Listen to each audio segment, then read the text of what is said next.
এক গাছ থেকে পারছি চালতা, আরেক গাছ থেকে পারছি এই বছরের সিজনাল ফল লেবু। তারপরে ঠাডা পাড়ার রোদের মধ্যে পুকুরে পারে বসে সবাই মিলে করছিলাম লেবু মাখা।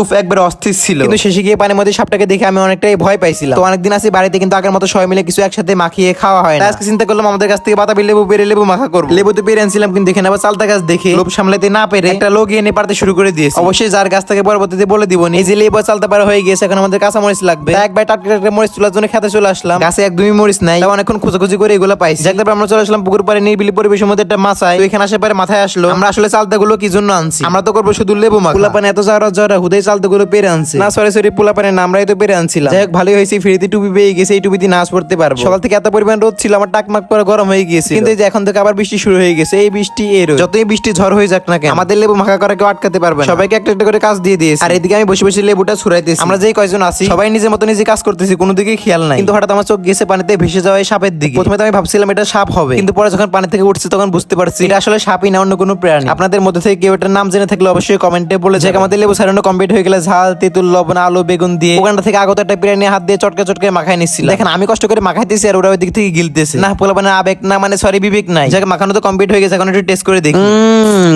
করা সেই সাপ। কারো খেতে ইচ্ছে করলে দূরে তো চলে আসেন, স্টক সীমিত।